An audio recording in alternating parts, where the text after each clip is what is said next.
أحسن قولا ممن دعا إلى الله وعمل صالحا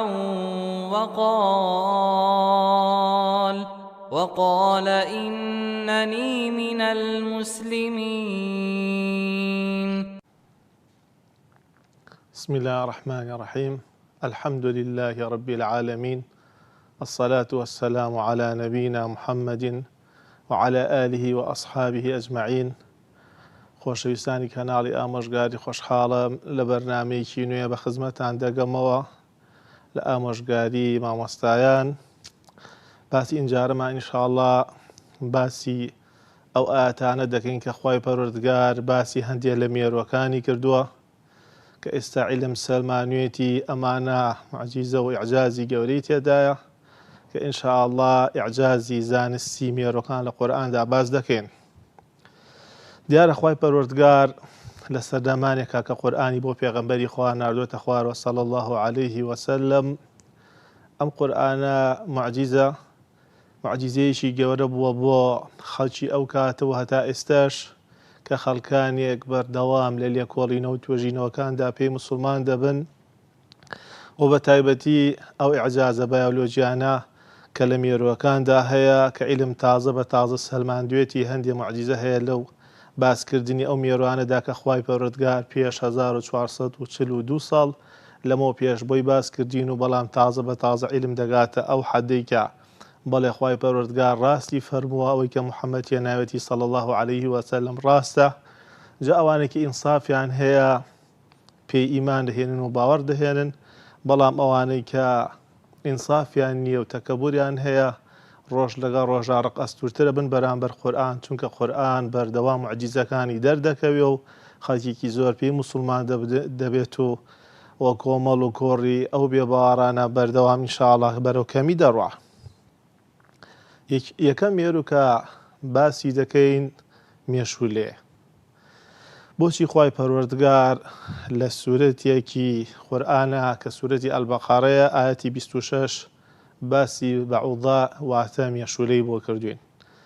خوای پەروەردگار شەرم ناکا لە باسکردنی ئەو مێروانە، چونکە هەر مێروویەک کۆمەڵێک معجیزە و کۆمەڵێک ڕاستی زانستی سەلمێنراوە کە لەم سەردەمەدا سەلمێنراوە کە تێیدا و ئینشاءڵڵا یەک بە یەک باسییان دەکەین.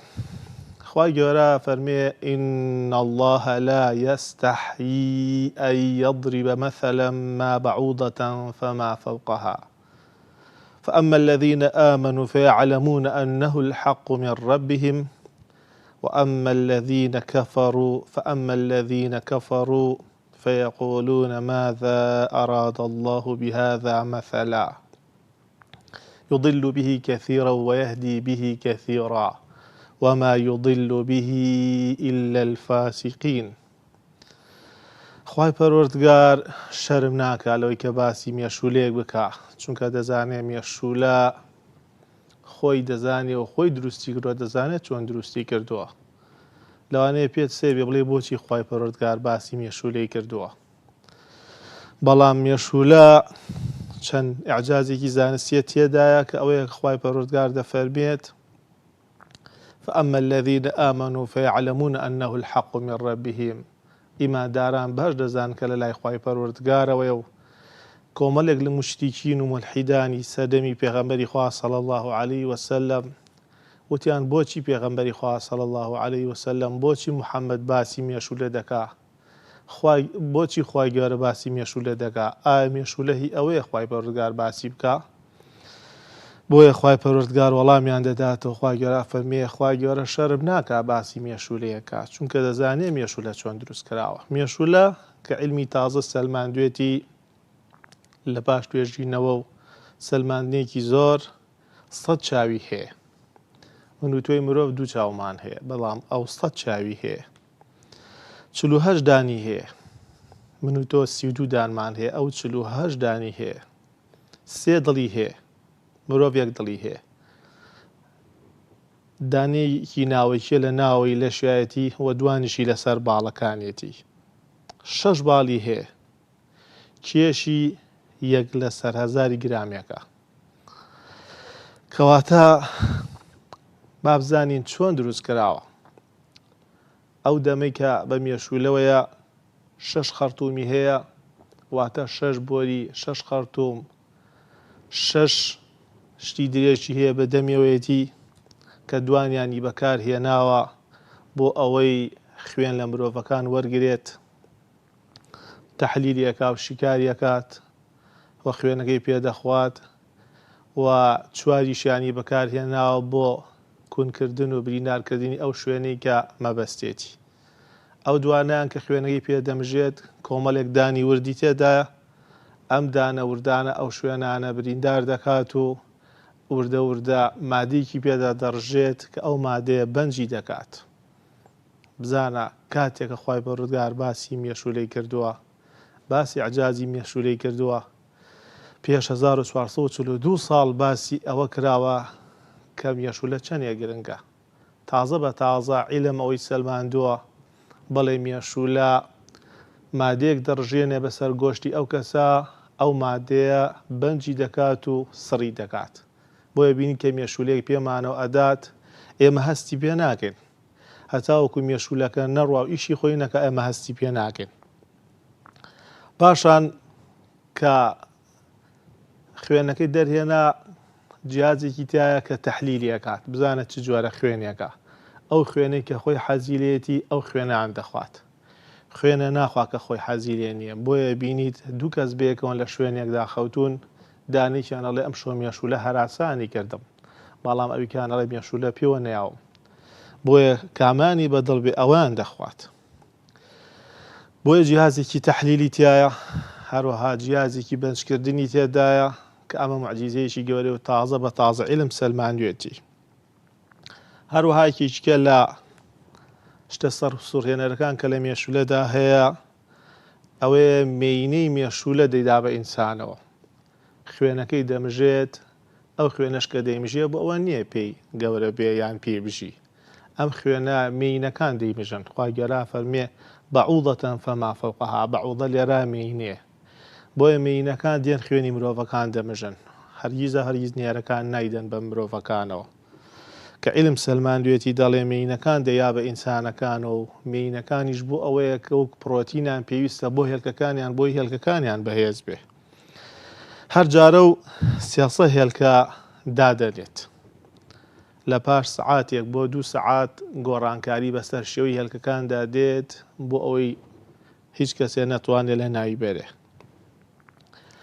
هەروەها ئەبینیت ئامێرێکی گەرمی پێوی حەساسی هەیە کە ئەم ئامێرە گەرمی پێوە بۆ ئەوەیە کاتێ پێشەوەی بیدا بۆ کەسەوە یان بە هەر شتێکەوە بزانم شوێنە ئەو گەرمی کە بۆی دەچێت ئایا گونجاوە بۆی بچێت، ئەگەر زۆر گەرم بێ زیانی پێگەێنێ یان زۆر سارد بێ زیانی پێگەێنێ.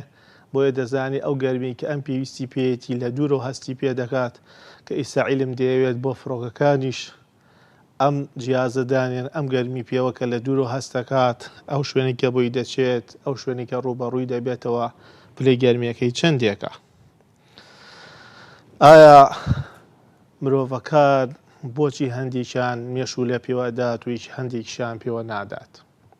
دیارە لە ناو لەسەر لاشەی مرۆڤەکانە جۆرە بەکتریایەک دەژی. هەر مرۆڤە و جۆرە بەکتریا لەسەر لاشەی دەژی. ئەگە مرۆڤەکە بەردەوام پاک و تەمیز بێ مێشولە کەمتر ڕووی تێگا. بۆیە ئەگەر کەسێک بێ مێشولە کەمتر ڕووی تێکا با پاک و تەمیزی خۆی بپارێزێت. چونکە ئەم بەکتریانە کە لەسەر لاشەی ئینسانن ئەگەر بێت و زۆر بمێننەوە ئەو کاتە مێشولەکان زیاتر بەرەو ڕووی دێت و زیاتر ئەو مێشولانە ئەدەن بە مرۆڤەکانەوە. هەروەها ئەبینی ئەو کەسانەی کە بۆنی دەمیان ناخۆشە، دوام ئۆکسیدی کاربۆن کاتێک کە ئینسان ئەیداتە ئۆکسیجین هەڵەمژێت، مێشولەکان زیاتر هەستی پێەکەن کە ئەو دوام ئۆکسیدی کاربۆنە لە ئینسانێکدا هەیە و نزیک دەبنەوە لێی بۆ ئینسانەکان تەوسیە دەکرێت کە بۆنی دەمیان باخۆش بێ بۆی مێشولەکان لێیان نزیک نەبنەوە. هەروەها مێشولەیەکێکی کە لە گرنگەکانی مێشولە ئەوەیە ئەم مێشولانە لە شوێنی پاکوتەمیزا زۆر نامێننەوە، بۆیە زیاتر دێنە ئەو شوێنانەی کە ئاوی پیس یان ئەو شوێنانی کە پیسی و مێشومەگەزی زۆر لێ لەو شوێنانەدا زیاتر کۆ دەبنەوە. بۆیە خوای پەروەردگارە فەرمی إن الله لا يستحي أن يضرب مثلا ما بعوضة فما فوقها. خوای پەروەردگار شەرم ناکا بەهۆی ئەم هەمووی عەجازە زانستیەوە کە لە مێشولەدا هەیە کە خوای پەروەردگار باسی دەکات کاتێک ئەم هەموو گرنگیە خوای پەروەردگار مێشولەی پێ دروست کردووە. پاشانی لەسەر یەکێکە لە دروستکراوەکانی خوای پەروەردگار کە ئەویش مێلوورەیە. إعجازێکی زانستی لە مێلوورەدا هەیە کە خوای گەورە لە سوورەتی ئەنەمل ئایەتی 18 باسی دەکات. دەفەرمێت حتى إذا أتوا على وادي النمل قالت نملة يا أيها النمل ادخلوا مساكنكم لا يحطمنكم سليمان وجنوده وهم لا يشعرون. خوای گەورە فەرمێت کاتێکە سولەیمان لەگەڵ جێیشەکەدا کە پڕ بوو لە ئینس و لە جین و لە دروستکراوەکان لە باڵندە و لە هەموو دروستکراوەکانی خوای پەروەردگار دەڕۆشتن بە شوێنێکە کە شارە مێلوورەیەک لە ڕێگەکەیاندا بوو.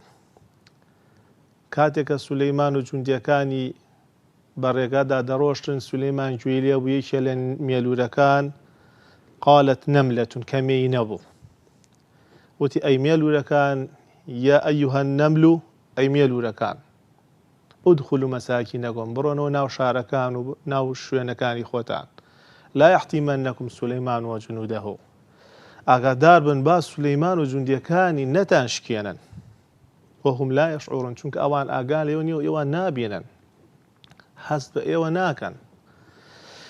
بۆیە زانستی تازە سەلماندوێتی دەفەرمێت ناو لاشەی مێلوورە لە 170 بۆ 80 شوشەیە. بۆیە خوای گەورە فەرمێ لا یحتیمەنەکم پێش 1442 ساڵ خوای پەروەردگار ئەم زانستەی سەلماندووە کە ئەفەرمێ مێلوورەکان دەشکێن. چیش ئەشکێت؟ کاتێککە ئینسان پێی پیادادەنێت ئەم شوشەیە وردەبێت کە لە لاشەی مێلوورەدا هەیە. بۆیە خوای گەورە باسی کردووە. هەروەها زانستێکیکە ئەوەیە کە مێلوورەکان قسە دەکەن. بۆیە قسەکردنی مێلوورە خوای پەروەردگار باسی کردووە لە ناویەکە قسە دەکەن و سولەیمان عەلەیهی سەلامی خوای گەورەی لەسەر بێ لە زمانی مێلوورەی زانیوە. کەواتە ئەلێرە ئەو نەملەیە کە بە مؤەنەس هاتووە قالت نەملەة مێلوورەیە گوتی کە مێی نەبوو. ئیستا عیلم سەلماندوێتی دەڵێ مێینەی مێلوورە پاسەوانی شارەکان دەکات. پاسەوانی مێلوورەکانی کردووە و توێتی ئاگاتان لە خۆتان بێ ئەوە سولەیمان و جوندیەکانی هاتووە. بۆیە مێلوورە توانای هەڵگرتنی 20 ئەوەندەی کێشی خۆی هەیەکیچکە لە سەر سوڕهێنەرەکانی مێلوورەکە خوای گەورە باسی کردووە کە سوورەتێکی قورئانی لەسەرە. مێلوورە قسە دەکات. ماڵپەری نیویۆرک تایمزی ئەمریکی ئەم ڕاستیەی سەلماندووە کە شەپۆلەکان زیندون کاتێک کە دەنگی مێلوورەی تیادا تێپەڕ دەبێت شەپۆلەکان دەنگی مێلوورە وەردەگرن کە ئەم ماڵپەڕە لە ساڵی 2009دا ئەمەی سەلمان کە دەڵێت بەڵێ ڕاستە کە ئەم کەسانە بێ باوەڕ بوون موسڵمان نەبوون بەڵێن بەڵێ ڕاستە مێلوورە لە ناویەکە قسە دەکەن و دەتوانن ئاخافتن و قسەکردن لەگەڵ یەکدا بکەن.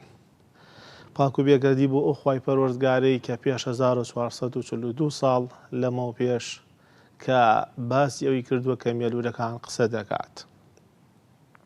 کەسانێکەیە بێباوەڕ بوون زۆر سەری خۆیان قاڵ کرد بۆی چۆن خوای گەورە باسی مێلوورە دەکات کە قسە ئەکات. بەڵام ئەوە تا عیلم سەلماندوێتی و بەڵێ مێلوورە قسە دەکات و ئەیان وت چۆن باوەڕکەین بەوەی کە مێلوورەیە لەگەڵ پێغەمبەرێکدا قسە دەکات. بەڵێ هە لە ناوخۆیانە سەلماندیان کە خوای گەورە فەرمێ سەنوریهم ئایاتینا فی الئافاق ئێمە بەڵگە و نیشانەکانی خۆمانیان پیشان دەدەین لە داهاتووە لە بۆشایی گەردووندا وەفی ئەنفوسیهم و لە نێو ناخی خۆیان و لە لاشەی خۆیانە موعجیزە گەلانێکی زۆر دەسەلمێنین حتى يتبين لهم أنه الحق حتى بۆیان دەرکەیە کە ئەم بەرنامەی خوای پەروەردگار ڕاستە و هیچ گومانێکی تێدا نییە. خوای گەورە فەرمێ ئەوەلەم یەکفی برەبیک ئەنه على كل شيء شهید. ئایا شایەتی خوای پەروەردگار بەس نییە بۆ ئەوەی کە شایەتیەدا لەسەر شتەکان و کە شتەکانتان پێ دەڵێ ئێوە ئینکاری تێدا دەکەن بەڵام خوای گەورە پێی خۆشە بڕۆن بە دوای عیلما بگەڕێن بۆی زیاتر ئیمانتان بەرز بێتەوە ڕاستیە زانستیەکان لە قورئانە بسەلمێنن، چونکە خوای پەروەردگار مرۆڤێکی خۆش ناوێت ئیمانێکی کوێرانە و تەقلیدانەی هەبێ و ئیمانەکەی لە دڵەوە نەبێت. بەڵکو خوای گەورە ئەوێت بە بەڵگەوە بیسەلمێنن کە ئێوە ئیماندارن و بەو پەڕی دڵ و بەو پەڕی خۆشەویستی خوای پەروەردگار و ئیمان بێنن. کەواتە موعجیزەی ئەم ئاەتە لەوەدایە بەڵێ مێلوورەکان قسە دەکەن و بەڵێ مێلوورەکان دەشکێن کە لە سەدا 70 بۆ 80 لاشەی مێلوورە لە شوشەیە. ئایا وردبوونەوە لەم ئاەتانە و سەلماندنی ئەم زانستە سەلماندنی ئەم زانستیانە بەس نییە بۆ ئەوەی کە ئێمە ئیمان بێنین؟ یەکیچکە لە مێرۆکان جاڵجاڵۆکەیە. خوا گەورە دەفەرمێ مثل الذين اتخذوا من دون الله أولياء كمثل العنكبوت اتخذت بيتا وإن أوهن البيوت لبيت العنكبوت لو كانوا يعلمون. لسورة العنكبوت آياتي چلوية خوا گەورە باسی جاڵجاڵۆکەمان بۆگا بابزانێ ئیعجازی زانستی لە جاڵجاڵۆکەدا چییە. خوا گەورە فەرمێ ئەو کەسانەی کە لە جێی خوای پەروەردگار کەسێکیان کردووە بەخوا، دەفەرمێ ماڵەکانیان بیر و باوەڕیان و ئەو شوێنانەی تێیدا دەژین وەکو ماڵی جاڵجاڵۆکە وایە. بۆچی وەکو ماڵی جاڵجاڵۆکە وایە؟ كمثل العنكبوت اتخذت بيتا مالك دروست دەکات جاڵجاڵۆکە. خوا گەورە فەرمێ اتخذت تای تەئنیسی ساکینەی پێوەیە. ئەم تای تەئنیسی ساکینە بۆ مؤەنەسە، بەڵێ مێینەی جاڵجاڵۆکە ماڵەکانیان دروست کردو و تەونەکانیان دروست کردووە. إن أوهن البيوت لبيت العنكبوت. خوا گەورە فەرمێ لاوازترین ماڵ ماڵی جاڵجاڵۆکەیە. بۆچی نافەرمێ إن أوهن الخيوط لخيط العنكبوت؟ أفرمي إن أوهن البيوت لبيت العنكبوت. چونکە خوا گەورە لێرا مەبەستی تەونەکە نییە کە لاوازە، بەڵکو تەونەکە زۆر بەهێزە. ئێستا عیلم سەلماندوێتی ئەڵێ ئەو تەونەی کە جاڵجاڵۆکە دروستێکە بەو باریکیە و بەو درێژە زۆر بەهێزە و بەرگەی چەند ساڵێکی زۆر دەگرێت و بگرێت 4 ئەوەندەی ئاسنی پۆڵە بەهێزە. لێرا کێشەکەمان تەونەکە نییە کە لاوازە. خوا گەورە فەرمیان ماڵی جاڵجاڵۆکە زۆر لاوازە، بەڵکو مەبەستی ئائیلەی جاڵجاڵۆکە لاوازە. ئەوەتە عیلم سەلماندوێتی دەڵێ بەڵێ ماڵی جاڵجاڵۆکە لاوازە لەبەرەوەی خۆخۆرن. کاتێکە دایکەکە لەگەڵ باوکەکەیە نێرینەوە مێینەی جاڵجاڵۆکە پیتاندن و جوودبوون دروست دەبێت لە بینیانە، لە دوای ئەوەی کە جوودبوون تەواو بوو مێینەکە یەکسەر محاولەکان نێرینەکە بخوا، باوکی بەچکەکانی بخوا، ئەگەر ڕانەکا لە دەستی دەیخوات. و لەوەش موسیبەتر ئەوەیە کاتێکە بەچکەکانی دەترێکێن و دروست دەبن محاولە ئەکات کە بەچکەکانی خۆشی بخوا، ئەگەر بەچکەکانی ڕانەکەن بەچکەکانیشی دەخوات. بۆیە کەواتە ئێستا عیلم سەلماندوێتی دەڵێ بەڵێ ڕاستە مێینەکان نێرینەکان دەخۆن و ئەو تەونەش عیلم سەلماندوێتی کە بەڵێک نێرینەکان دروستی ناکەن و مێینەکان دروستی دەکەن، ئیشی نێرینەکان تەنها پیتاندنەکەیەتی. معلومە کە مێینە ماڵەکە دروست دەکات. گۆڤاری کۆسمۆسی ئەڵمانی لە شوباتی 1984 گۆڤاری کۆسمۆسی ئەڵمانی لێکۆڵینەوەیەکی زانستی ئاشکرار کە مێینەی جاڵجاڵۆکە تەونەکە دروست دەکات. تازە بە تازە عیلم سەلمانوێتی بەڵێ ڕاستە مێینەکە دروستە، بەڵام خوای گەورە پێش 1400 و ئەوەندە ساڵ سەلماندوێتی بەڵێ ئیتەخەذەت بەیتەن جاڵجاڵۆکە مێینەکەی دروستی دەکات. ئایا بیرکردنە لەم ئاەتانە بەس نییە کە ئیمانمان بەهێزتر و بەقووەتر بێ، یان بۆ بێ باوەڕەکان ئیمان زیاتر بێن و ئیمان بیانن بەخوای گەورەی کە پێش 1440 و ئەوەندە ساڵ سەلمانوێتی بەڵێ جاڵجاڵۆکە مێینەکەی تەونەکان دروست دەکات. بەڵێ پاک و بێگەردی بۆ ئەو خوای گەورەی کە ئەمانی بۆ سەلماندوین و پێویستە ئینسانەکان زیاتر لە قورئان ورد بنەوە. خوا گەورە فەرمێ ئەفەلا یەتەدەبەڕونە القورئان ئەم عەلا قولوب ئەقفالها.